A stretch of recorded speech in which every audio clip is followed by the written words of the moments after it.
पंडित धीरेन्द्र शास्त्री जी कैसा हिंदू राष्ट्र तैयार करना चाहते हैं और कैसी कट्टरपंथी विचारधारा की फौज तैयार करना चाहते हैं, मेरी खुद समझ में नहीं आ रहा है कि वो देश को किधर ले जा रहे हैं, समाज को किस रुख पे डालना चाहते हैं। लव जिहाद की वो बात करते हैं, लव जिहाद का मुसलमानों में कोई वजूद नहीं है, ये खुद इनकी पैदावार है। लव जिहाद शब्द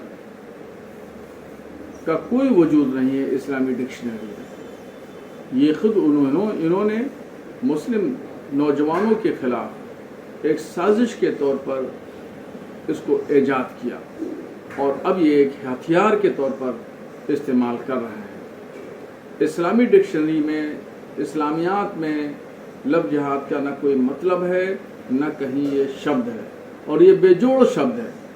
एक अरबी और एक इंग्लिश, इसका क्या जोड़ है? कोई जोड़ नहीं। और वो लड़कियों की बात कर रहे हैं। देखिए, मजहब पर हर शख्स को अमल करना चाहिए। अपने अपने मजहब पर जो शख्स भी सख्ती से अमल करता है और उसको फॉलो करता है, वो अच्छा इंसान है, चाहे वो हिंदू हो या मुसलमान हो। इसलिए कोई मजहब ये नहीं सिखाता कि लड़ाई झगड़ा करो, जंगो जिदाल करो, फसाद फैलाओ, ज़मीन पर फितना फैलाओ देश में। कोई मजहब नहीं सिखाता। हर मजहब अमन शांति, भाईचारे की तालीम देता है। मगर पंडित जी न जाने कौन सी शिक्षा भारत में देना चाहते हैं और ये कौन सी कट्टरपंथी की जो है वो फौज तैयार करना चाहते हैं। वैसे ही भारत बहुत सारे कट्टरपंथियों, संगठनों और विचारकों से जूझ रहा है, आतंकवाद से जूझ रहा है, कट्टरपंथी लोगों से जूझ रहा है और जगह जगह उसके खात्मे के लिए, उसकी सरगर्मियों पे कदगन लगाने के लिए, बंद करने के लिए कार्रवाइयाँ होती रहती हैं, कार्रवाइयाँ करनी पड़ती हैं। एक तरफ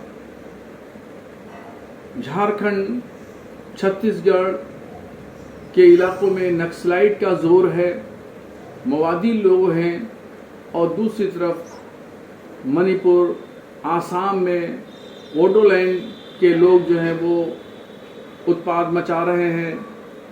कहीं मुस्लिम संगठन भी कट्टरपंथी विचारधारा को बढ़ावा दे रहे हैं। अब ऐसी कंडीशन में पंडित धीरेन्द्र शास्त्री जी एक ऐसी फौज तैयार करके कट्टरपंथियों की वो भारत में छोड़ना चाहते हैं, भारत में फैलाना चाहते हैं। इससे टकराव बढ़ेगा और इससे देश का कोई भला नहीं होगा, बल्कि देश का नुकसान होगा। उनको तो चाहिए कि वो शिक्षा की बात करें, वो अपने धर्म की बात करें, क्योंकि वो धार्मिक व्यक्ति हैं और शिक्षा हर लड़के लड़की के लिए ज़रूरी है। जो शिक्षित व्यक्ति होगा वही तरक्की कर सकता है। उनको कट्टरपंथी फौज बनाने की ज़रूरत नहीं और उनको कट्टरपंथी फौज की भर्ती की भी ज़रूरत नहीं। इस तरीके से अगर कोई काम करता है तो गोया कि वो देश को तोड़ने की साजिश कर रहा है।